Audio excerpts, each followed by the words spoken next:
Chapter 43 of the Life and Adventures of Martin Chuzzlewit, by Charles Dickens. Has an influence on the fortunes of several people. Mr Pecksniff is exhibited in the plenitude of power, and wields the same with fortitude and magnanimity. On the night of the storm, Mrs Lupin, hostess of the Blue Dragon, sat by herself in her little bar. Her solitary condition, or the bad weather, or both united, made Mrs Lupin thoughtful, not to say sorrowful, as she sat with her chin upon her hand, looking out through a low back lattice, rendered dim in the brightest daytime by clustering vine leaves. She shook her head very often, and said, "Dear me! oh dear, dear me!" It was a melancholy time, even in the snugness of the Dragon bar. The rich expanse of cornfield, pasture land, green slope, and gentle undulation, with its sparkling brooks, its many hedgerows, and its clumps of beautiful trees, was black and dreary, from the diamond panes of the lattice away to the far horizon, where the thunder seemed to roll along the hills. The heavy rain beat down the tender branches of vine and jessamine, and tramped on them in its fury, and when the lightning gleamed, it showed the tearful leaves shivering and cowering together at the window, and tapping at it urgently, as if beseeching to be sheltered from the dismal night. As a mark of her respect for the lightning, Mrs Lupin had removed her candle to the chimney piece. Her basket of needlework stood unheeded at her elbow. Her supper, spread out on a round table not far off, was untasted, and the knives had been removed for fear of attraction. She had sat for a long time with her chin upon her hand, saying to herself at intervals, "Dear me! ah, dear, dear me!" She was on the eve of saying so once more, when the latch of the house door, closed to keep the rain out, rattled on its well worn catch, and a traveller came in, who, shutting it after him, and walking straight up to the half door of the bar, said rather gruffly, "A pint of the best old beer here." He had some reason to be gruff, for he had passed the day in a waterfall. He could scarcely have been wetter than he was. He was wrapped up to the eyes in a rough blue sailor's coat, had an oilskin hat on, from the capacious brim of which the rain fell trickling down upon his breast and back and shoulders. Judging from a certain liveliness of chin, he had so pulled down his hat and pulled up his collar to defend himself from the weather, that she could only see his chin, and even across that he drew the wet sleeve of his shaggy coat as she looked at him. Mrs Lupin set him down for a good-natured fellow too. "A bad night," observed the hostess cheerfully. The traveller shook himself like a Newfoundland dog, and said it was rather. "There's a fire in the kitchen," said Mrs Lupin, "and very good company there. Hadn't you better go in and dry yourself?" "No, thank'ee," said the man, glancing towards the kitchen as he spoke. He seemed to know the way. "It's enough to give you your death of cold," observed the hostess. "I don't take my death easy," returned the traveller, "or I should most likely have took it afore to night. Your health, ma'am." Mrs Lupin thanked him, but in the act of lifting the tankard to his mouth, he changed his mind and put it down again. Throwing his body back, and looking about him stiffly, as a man does who is wrapped up and has his hat low down over his eyes, he said, "What do you call this house? Not the Dragon, do you?" Mrs Lupin complacently made an answer, "Yes, the Dragon." "Why then, you've got a sort of relation of mine here, ma'am," said the traveller. "A young man of the name of Tapley." "What, Mark, my old boy?" apostrophising the premises. "I have come upon you at last, old buck." This was touching Mrs Lupin on a tender point. She turned to trim the candle on the chimney piece, and said with her back towards the traveller, "Nobody should be made more welcome at the Dragon, master, than any one who brought me news of Mark. But it's many and many a long day and month since he left here in England, and whether he's alive or dead, poor fellow, Heaven above us only knows." She shook her head, and her voice trembled. Her hand must have done so too, for the light required a deal of trimming. "Where did he go, ma'am?" asked the traveller in a gentler voice. "He went," said Mrs Lupin with increased distress, "to America. He was always tender hearted and kind, and perhaps at this moment he may be lying in prison under sentence of death for taking pity on some miserable black, and helping the poor runaway creature to escape. How could he ever go to America? Why didn't he go to some of those countries where the savages eat each other fairly, and give an equal chance to every one?" Quite subdued by this time, Mrs Lupin sobbed, and was retiring to a chair to give her grief free vent, when the traveller caught her in his arms, and she uttered a glad cry of recognition. 'Yes, I will!' cried Mark. 'Another! One more! 20 more! You didn't know me in that hat and coat. I thought you would have known me anywheres. 10 more!' 'So I should have known you if I could have seen you, but I couldn't. You spoke so gruff. I didn't think you could speak gruff to me, Mark, at first coming back.' 15 more!' said Mr Tapley. 'How handsome and how young you look! 6 more! The last half dozen weren't a fair one, and must be done over again. Lord bless you, what a treat it is to see you! 1 more! Well, I never was so jolly. Just a few more, on account of there not being any credit in it.' When Mr Tapley stopped in these calculations in simple addition, he did it, not because he was at all tired of the exercise, but because he was out of breath. The pause reminded him of other duties. 'Mr Martin Chuzzlewit's outside,' he said. 'I left him under the cart shed when I came on in to see if there was anybody here. We want to keep quiet tonight, till we know the news from you, and what it's best for us to do.' 'There's not a soul in the house, except the kitchen company,' returned the hostess. 'If they were to know you had come back, Mark, they'd have a bonfire in the street, late as it is.' 'But they mustn't know it tonight, my precious soul,' said Mark. 'So have the house shut, and the kitchen fire made up, and when it's all ready, put a light in the winder, and we'll come in. One more. I long to hear about old friends. You'll tell me all about 'em, won't you? Mr Pinch, and the butcher's dog down the street, and the terrier over the way, and the wheelwrights, and every one of 'em. When I first caught sight of the church tonight, I thought the steeple would have choked me, I did. One more, won't you? Not a very little one to finish off with.' 'You've had plenty, I'm sure,' said the hostess. 'Go along with your foreign manners.' 'That ain't foreign, bless you!' cried Mark. 'Native as oysters, that is. One more, because it's a native, as a mark of respect for the land we live in. This don't count between you and me, you understand,' said Mr Tapley. 'I ain't a kissing you now, you'll observe. I've been among the patriots. I'm a kissing my country.' It would have been very unreasonable to complain of the exhibition of his patriotism with which he followed up this explanation, that it was at all lukewarm or indifferent. When he had given full expression to his nationality, he hurried off to Martin, while Mrs Lupin, in a state of great agitation and excitement, prepared for their reception. The company soon came tumbling out, insisting to each other that the Dragon clock was half an hour too fast, and that the thunder must have affected it. Impatient, wet, and weary though they were, Martin and Mark were overjoyed to see these old faces, and watched them with delighted interest as they departed from the house and passed close by them. 'There's the old tailor, Mark,' whispered Martin. 'There he goes, sir. A little bandier than he was, I think, sir, ain't he? His figure's so far altered as it seems to me you might wheel a rather large barrow between his legs as he walks, than you could have done conveniently when we knowed him. There's Sam a coming out, sir.' 'Ah, to be sure!' cried Martin. 'Sam the hostler. I wonder whether that horse of Pecksniff is alive still.' 'Not a doubt on it, sir,' returned Mark. 'That's a description of animals, sir, as'll go on in bony way peculiar to himself for a long time, and get into the newspapers at last under the title of "Singular Tenacity of Life in a Quadruped," as if he had ever been alive in all his life worth mentioning. There's the clerk, sir, very drunk as usual.' 'I see him,' said Martin, laughing. 'But my life, how wet you are, Mark!'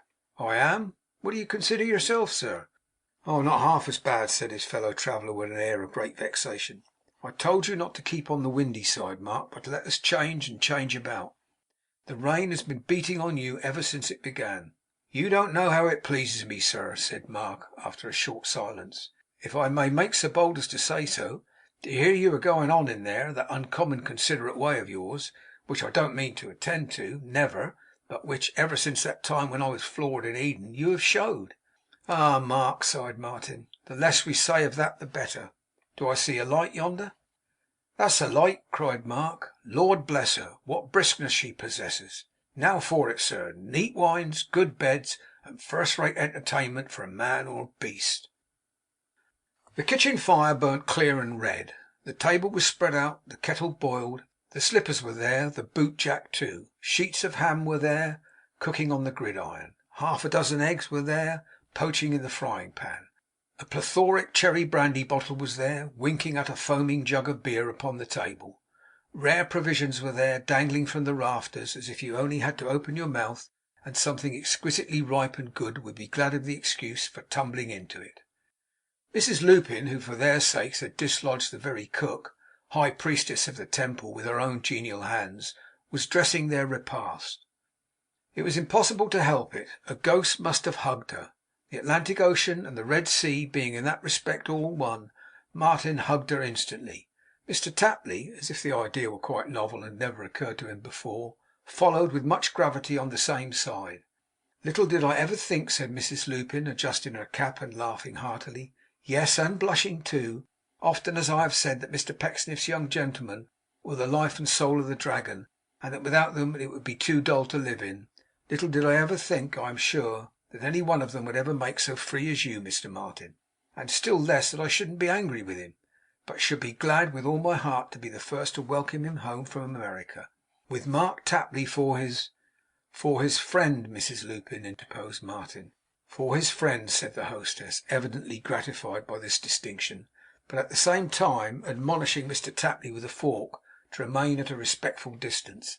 'Little did I ever think that, but still less that I should ever have the changes to relate that I shall have to tell you of when you have done your supper.' 'Good Heaven!' cried Martin. 'What changes?' 'She,' said the hostess, 'is quite well, and now at Mr Pecksniff's. Don't be alarmed about her. She is everything you could wish. It's of no use mincing matters or making secrets, is it?' added Mrs Lupin. 'I know all about it, you see.' 'My good creature,' returned Martin, 'you are exactly the person who ought to know all about it. I am delighted to think you do know about that. But what changes do you hint at?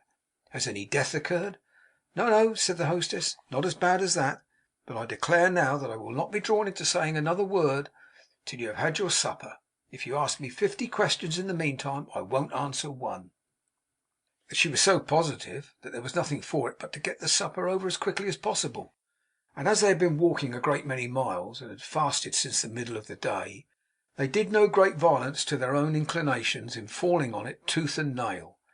It took rather longer to get through than might have been expected, for half a dozen times when they thought they had finished, Mrs Lupin exposed the fallacy of that impression triumphantly. But at last, in the course of time and nature, they gave in; and sitting with their slippered feet stretched out upon the kitchen hearth, which was wonderfully comforting, for the night had grown by this time raw and chilly, and looking with involuntary admiration at their dimpled, buxom, blooming hostess, as the fire sparkled in her eyes and glimmered in her raven hair, they composed themselves to listen to her news. Many were the exclamations of surprise which interrupted her when she told them of the separation between Mr Pecksniff and his daughters, and between the same good gentleman and Mr Pinch. But these were nothing to the indignant demonstrations of Martin when she related, as the common talk of the neighbourhood, what entire possession he had obtained over the mind and person of old Mr Chuzzlewit, and what high honour he designed for Mary. On receipt of this intelligence, Martin's slippers flew off in a twinkling, and he began pulling on his wet boots with that indefinite intention of going somewhere instantly, and doing something to somebody, which is the first safety valve of a hot temper. 'He!' said Martin, smooth tongued villain that he is. 'He! Give me that other boot, Mark.' 'Where was you a thinking of going to, sir?' inquired Mr Tapley, drying the sole at the fire, and looking coolly at it as he spoke, as if it were a slice of toast. 'Where?' repeated Martin. 'You don't suppose I am going to remain here, do you?' The imperturbable Mark confessed that he did. 'You do!' retorted Martin angrily. 'I am much obliged to you. What do you take me for?' 'I take you for what you are, sir,' said Mark, 'and consequently I am quite sure that whatever you do will be right and sensible. The boot, sir.' Martin darted an impatient look at him, without taking it, and walked rapidly up and down the kitchen several times, with one boot and a stocking on. But mindful of his Eden resolution, he had already gained many victories over himself when Mark was in the case, and he resolved to conquer now.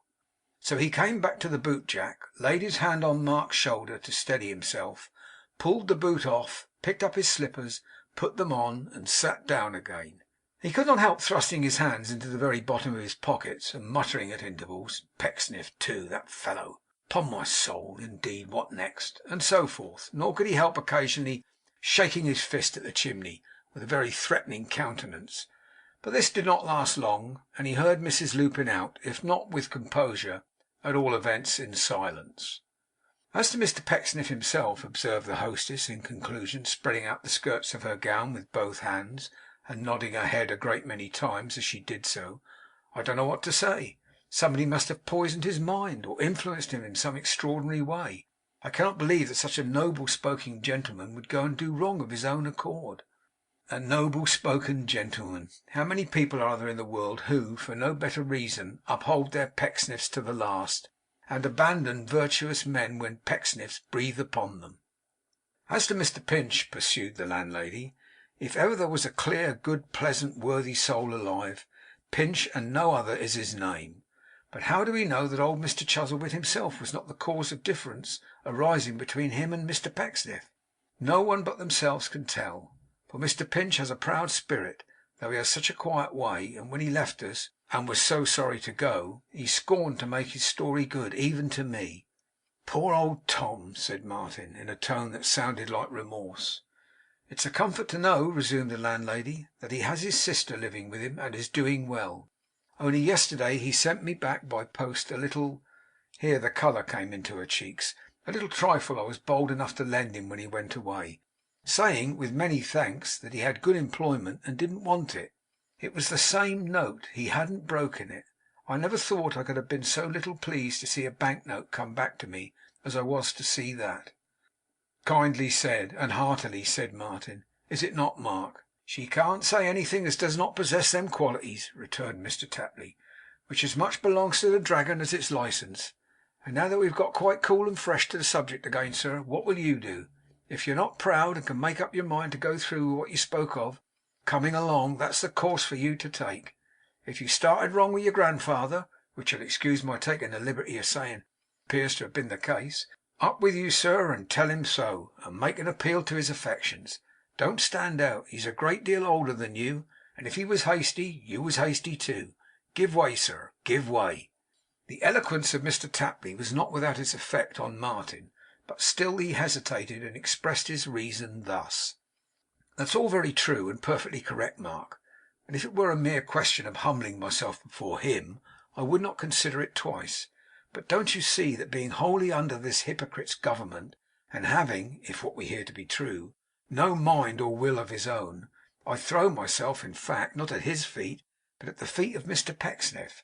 And when I am rejected and spurned away,' said Martin, turning crimson at the thought, 'it is not by him my own blood stirred against me, but by Pecksniff. Pecksniff, Mark.'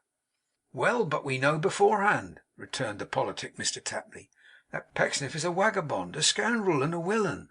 'A most pernicious villain,' said Martin. 'A most pernicious villain. We know that beforehand, sir, and consequently it's no shame to be defeated by Pecksniff.' 'But blow Pecksniff!' cried Mr Tapley, in the fervour of his eloquence. 'Who's he? It's not in the nature of Pecksniff to shame us, unless he agreed with us or done us a service. And in case he offered any audacity of that description, we could express our sentiments in the English language, I hope.' 'Pecksniff!' repeated Mr Tapley, with ineffable disdain. 'What's Pecksniff? Who's Pecksniff? Where's Pecksniff, that he's to be so much considered? We're not a calculating for ourselves.' He laid uncommon emphasis on the last syllable of that word, and looked full in Martin's face. 'We're making an effort for a young lady, likewise, as has undergone her share; and whatever little hope we have, this here Pecksniff is not to stand in its way. I expect I never heard of an Act of Parliament that was made by Pecksniff. Pecksniff! Why, I wouldn't see the man myself. I wouldn't hear him. Wouldn't choose to know he was in company. I'd scrape my shoes on the scraper at the door, and call that Pecksniff if you liked, but I wouldn't condescend no further.' The amazement of Mrs Lupin, and indeed of Mr Tapley himself for that matter, at this impassioned flow of language, was immense. But Martin, after looking thoughtfully at the fire for a short time, said: 'You are right, Mark. Right or wrong, it shall be done. I'll do it.' 'One more word, sir,' returned Mark. 'Only think of him so far as not to give him a handle against you. Don't you do anything secret that he can report before you get there. Don't you even see Miss Mary in the morning, but let this here dear friend of ours,' Mr Tapley bestowed a smile upon the hostess, 'prepare her for what's a going to happen, and carry any little message as may be agreeable. She knows how, don't you?' Mrs Lupin laughed and tossed her head. 'Then you go in, bold and free, as a gentleman should. I haven't done nothing underhand, says you. I haven't been a skulking about the premises here. I am. Forgive me. I ask your pardon. God bless you.' Martin smiled, but felt that it was good advice notwithstanding, and resolved to act upon it. When they had ascertained from Mrs Lupin that Pecksniff had already returned from the great ceremonial at which they beheld him in his glory, and when they had fully arranged the order of their proceedings, they went to bed, intent upon the morrow. In pursuance of their project as agreed upon at this discussion, Mr Tapley issued forth the next morning after breakfast, charged with a letter from Martin to his grandfather, requesting leave to wait upon him for a few minutes, and postponing as he went along the congratulations of his numerous friends until a more convenient season. He soon arrived at Mr Pecksniff's house. At that gentleman's door, with a face so immovable that it would have been next to an impossibility for the most acute physiognomist to determine what he was thinking about, or whether he was thinking at all, he straightway knocked. A person of Mr Tapley's observation could not long remain insensible to the fact that Mr Pecksniff was making the end of his nose very blunt against the glass of the parlour window, in an angular attempt to discover who had knocked at the door. Nor was Mr Tapley slow to baffle this movement on the part of the enemy, by perching himself on the top step, and presenting the crown of his hat in that direction. But possibly Mr Pecksniff had already seen him, for Mark soon heard his shoes creaking as he advanced to open the door with his own hands. Mr Pecksniff was as cheerful as ever, and sang a little song in the passage. 'How do you do, sir?' said Mark. 'Oh!' cried Mr Pecksniff. 'Tapley, I believe. The prodigal returned. We don't want any beer, my friend.' 'Thank'ee, sir,' said Mark. 'I couldn't accommodate you if you did. A letter, sir. Wait for an answer.' 'For me?' cried Mr Pecksniff. 'And an answer, eh?' 'Not for you, sir, I think,' said Mark, pointing out the direction. 'Chuzzlewit, I believe the name is, sir.' 'Oh!' returned Mr Pecksniff. 'Thank you. Yes. Who's it from, my good young man?' 'The gentleman it comes from wrote his name inside, sir,' returned Mr Tapley with extreme politeness. 'I see him a signing of it at the end while I was a waiting.' 'And he said he wanted an answer, did he?' asked Mr Pecksniff in his most persuasive manner. Mark replied in the affirmative. 'He shall have an answer, certainly,' said Mr Pecksniff, tearing the letter into small pieces, as mildly as if that were the most flattering attention a correspondent could receive. 'Have the goodness to give him that, with my compliments, if you please. Good morning.' Whereupon he handed Mark the scraps, retired, and shut the door. Mark thought it prudent to subdue his personal emotions, and return to Martin at the Dragon. They were not unprepared for such a reception, and suffered an hour or so to elapse before making another attempt. When this interval had gone by, they returned to Mr Pecksniff's house in company.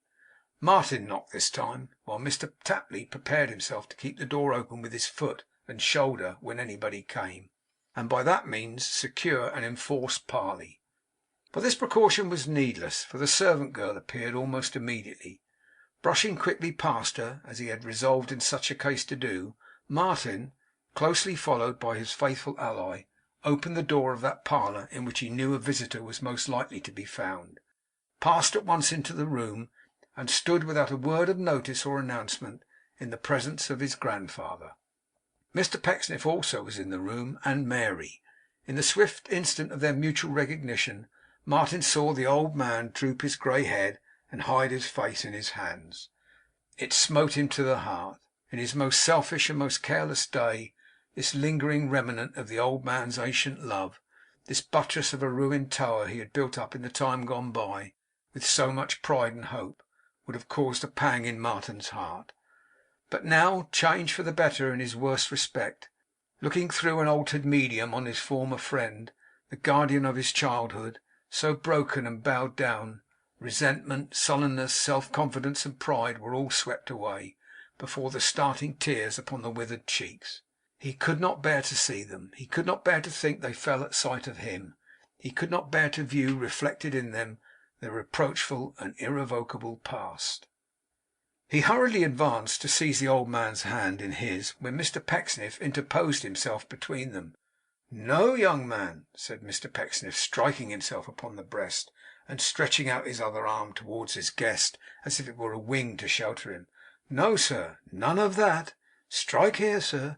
Launch your arrows at me, sir, if you'll have the goodness. Not at him.' 'Grandfather,' cried Martin, 'hear me, I implore you. Let me speak.' 'Would you, sir? Would you?' said Mr Pecksniff, dodging about so as to keep himself always between them. It is not enough, sir, that you come into my house like a thief in the night, or I should rather say, for we can never be too particular on the subject of truth, like a thief in the daytime, bringing your dissolute companions with you, to plant themselves with their backs against the inside of my parlour doors, and prevent the entrance or issuing forth of any of my household.' Mark had taken up this position, and held it quite unmoved. 'But you would also strike at venerable virtue, would you, knowing that it is not defenceless? I will be its shield, young man. Assail me. Come on, sir. Fire away.' 'Pecksniff,' said the old man in a feeble voice, 'calm yourself. Be quiet.' 'I can't be calm,' cried Mr Pecksniff, 'and won't be quiet. My benefactor and my friend, shall even my house be no refuge for your hoary pillow?' 'Stand aside,' said the old man, stretching out his hand, 'and let me see what it is I used to love so dearly.' 'It is right that you should see it, my friend,' said Mr Pecksniff. 'It is well that you should see it, my noble sir. It is desirable that you should contemplate it in its true proportions. Behold it! There it is, sir. There it is!' Martin could hardly be a mortal man, and not express in his face something of the anger and disdain with which Mr Pecksniff inspired in him. But beyond this he evinced no knowledge whatever of that gentleman's presence or existence. True, he had once, and that at first, glanced at him involuntarily and with supreme contempt; but for any other heed he took of him, there might have been nothing in his place save empty air. As Mr Pecksniff withdrew from between them, agreeably to the wish just now expressed, which he did during the delivery of the observations last recorded, old Martin, who had taken Mary Graham's hand in his, and whispered kindly to her, as telling her she had no cause to be alarmed, gently pushed her from him behind his chair, and looked steadily at his grandson. 'And that,' he said, 'is he. That is he. Say what you wish to say, but come no nearer. His sense of justice is so fine,' said Mr Pecksniff, 'that he will hear even him, although he knows beforehand that nothing can come of it. Ingenuous mind!' Mr Pecksniff did not address himself immediately to any person in saying this, but assuming the position of the chorus in a Greek tragedy, delivered his opinion as a commentary on the proceedings. 'Grandfather,' said Martin with great earnestness, 'from a painful journey, from a hard life, from a sick bed, from privation and distress, from gloom and disappointment, from almost hopelessness and despair, I have come back to you.' 'Rovers of this sort,' observed Mr Pecksniff, as chorus, 'very commonly come back when they find they don't meet with the success they expected in their marauding ravages.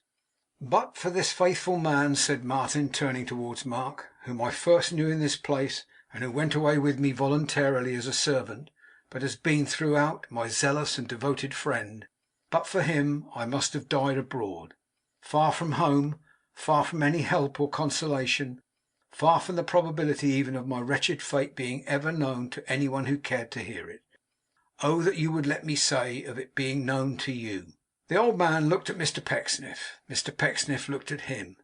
'Did you speak, worthy sir?' said Mr Pecksniff with a smile. The old man answered in the negative. 'I know what you thought,' said Mr Pecksniff with another smile. 'Let him go on, my friend.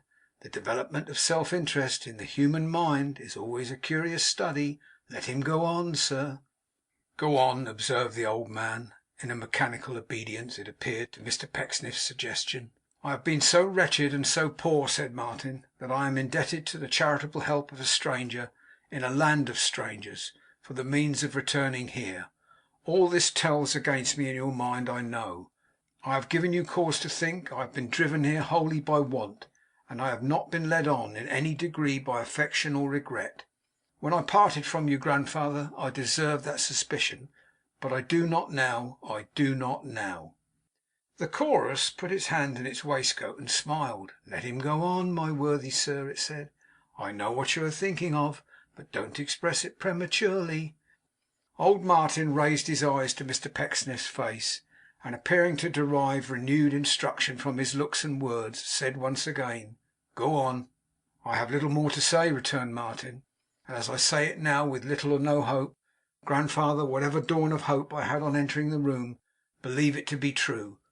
At least believe it to be true.' 'Beautiful truth!' exclaimed the chorus, looking upward. 'How is your name profaned by vicious persons! You don't live in a well, my holy principal, but on the lips of false mankind. It is hard to bear with mankind, dear sir,' addressing the elder Mr Chuzzlewit, 'but let us do so meekly. It is our duty to do so. Let us be among the few who do their duty. If,' pursued the chorus, soaring up into a lofty flight, 'as the poet informs us, England expects every man to do his duty, England is the most sanguine country on the face of the earth, and will find itself continually disappointed.' 'Upon that subject,' said Martin, looking calmly at the old man as he spoke, but glancing once at Mary, whose face was now buried in her hands upon the back of his easy chair, 'upon that subject which first occasioned a division between us, my mind and heart are incapable of change. Whatever influence they have undergone since that unhappy time, has not been one to weaken but to strengthen me. I cannot profess sorrow for that, nor irresolution in that, nor shame in that, nor would you wish me, I know, but that I might have trusted to your love, if I had thrown myself manfully upon it, that I might have won you over with ease. If I had been more yielding and more considerate, that I should have best remembered myself in forgetting myself, and recollecting you. Reflection, solitude, and misery have taught me. I came resolved to say this, and to ask your forgiveness, not so much in hope for the future, as in regret for the past.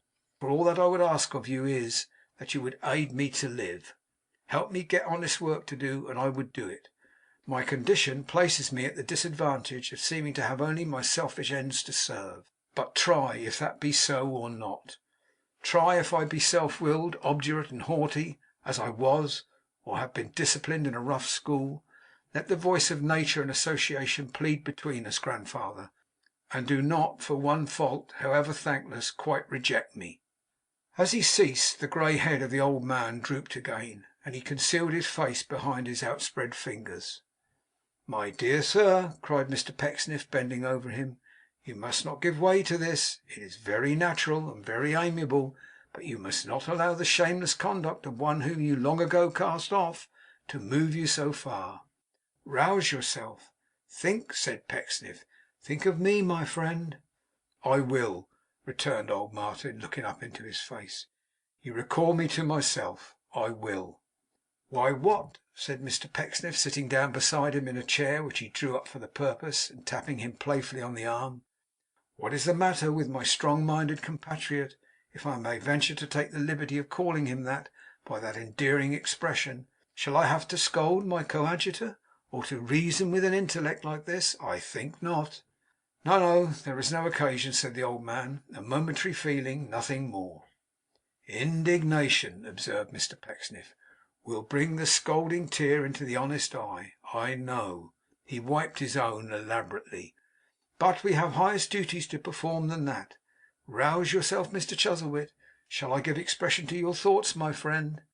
'Yes,' said old Martin, leaning back in his chair, and looking at him, half in vacancy and half in admiration, as if he were fascinated by the man. 'Speak for me, Pecksniff. Thank you. You are true to me. Thank you.' 'Do not unman me, sir,' said Mr Pecksniff, shaking his hand vigorously, 'or I shall be unequal to the task. It is not agreeable to my feelings, my good sir, to address the person who is now before us; for when I ejected him from this house, after hearing of his unnatural conduct from your lips, I renounced communication with him for ever. But you desire it, and that is sufficient. Young man, the door is immediately behind the companion of your infamy. Blush if you can. Begone without a blush if you can't.' Martin looked as steadily at his grandfather as if there had been a dead silence all this time. The old man looked no less steadily at Mr Pecksniff.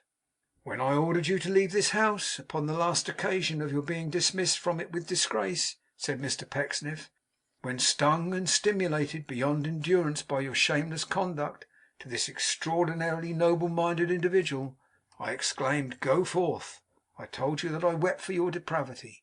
Do not suppose that the tear which stands in my eye at this moment is shed for you. It is shed for him, sir. It is shed for him.' Here Mr Pecksniff, accidentally dropping the tear in question on a bald part of Mr Chuzzlewit's head, wiped the place with his pocket handkerchief, and begged pardon.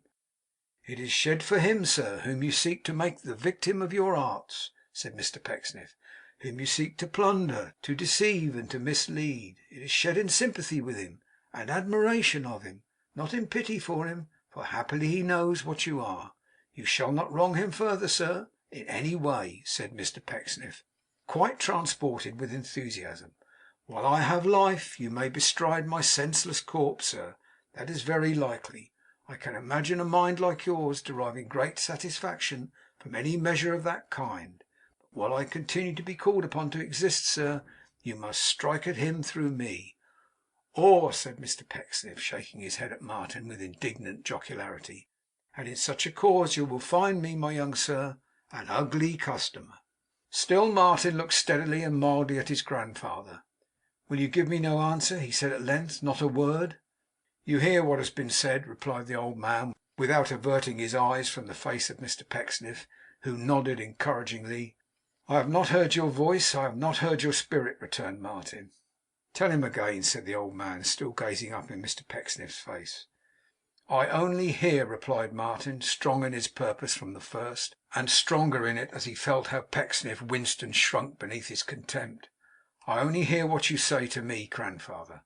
Perhaps it was well for Mr Pecksniff that his venerable friend found in his, Mr Pecksniff's, features an exclusive and engrossing object of contemplation; for if his eyes had gone astray, and he had compared young Martin's bearing with that of his zealous defender, the latter disinterested gentleman would scarcely have shown to greater advantage than on the memorable afternoon when he took Tom Pinch's last receipt in full of all demands. One really might have thought there was some quality in Mr Pecksniff, an emanation from the brightness and purity within him perhaps, which set off and adorned his foes. They looked so gallant and so manly beside him. 'Not a word?' said Martin for the second time. 'I remember that I have a word to say, Pecksniff,' observed the old man. 'But a word. You spoke of being indebted to the charitable help of some stranger for the means of returning to England. Who is he, and what help in money did he render you?'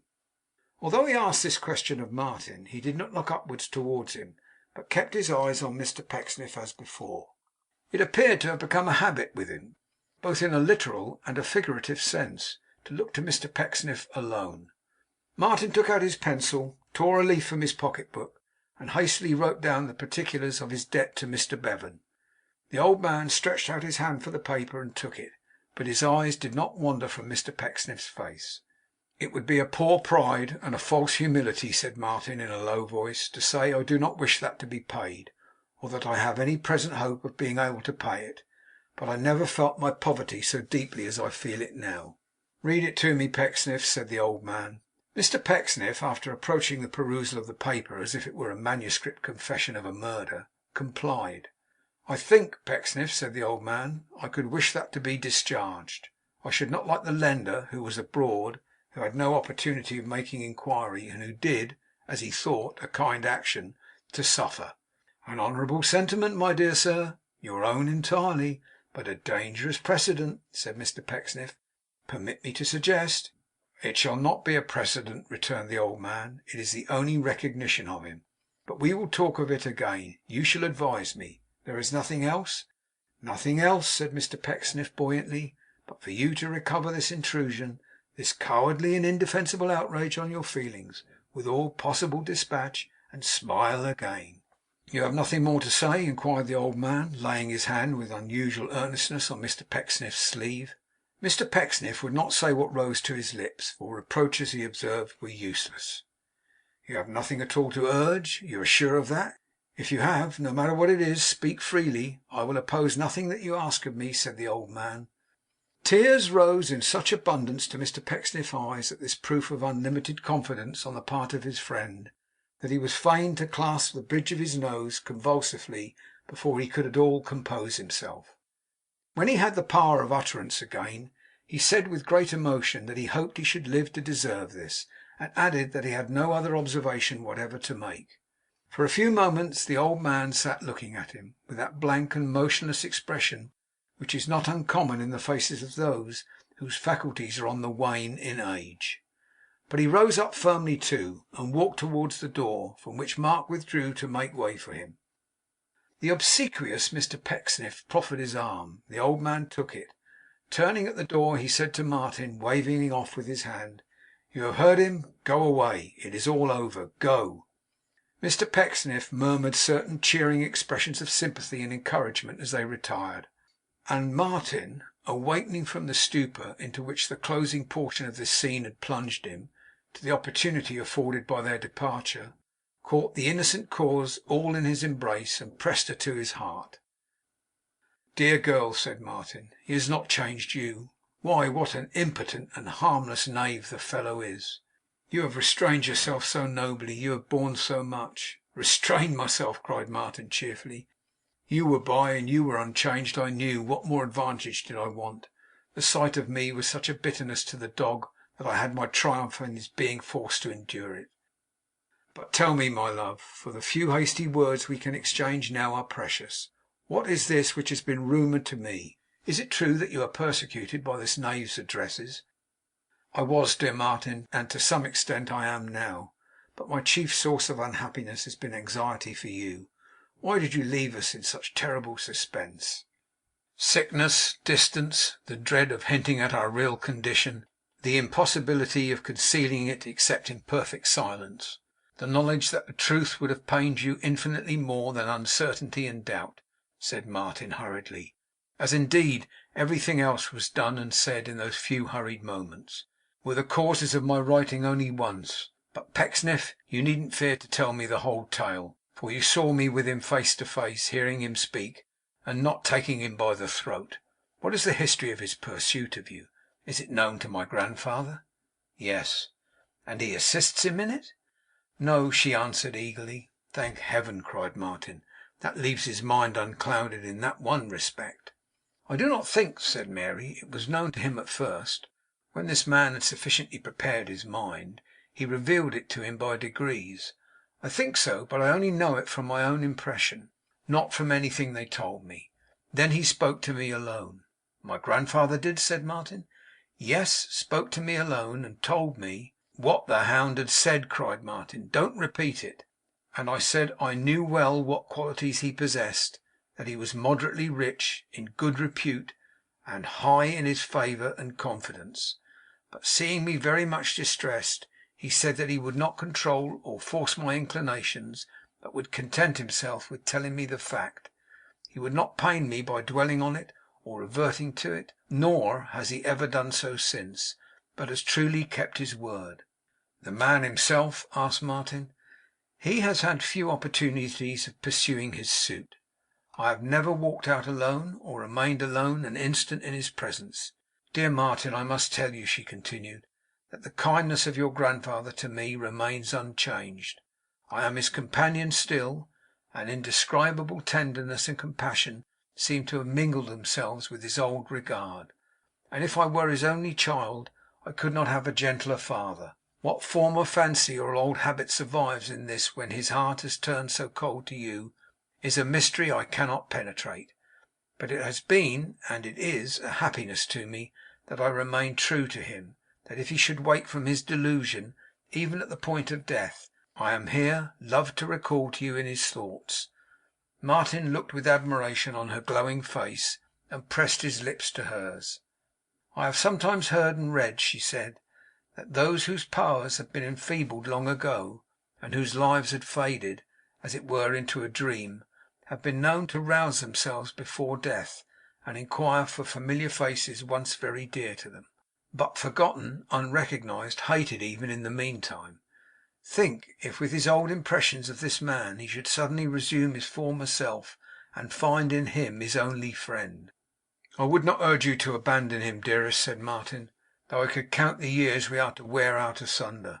But the influence this fellow exercises over him has steadily increased, I fear.'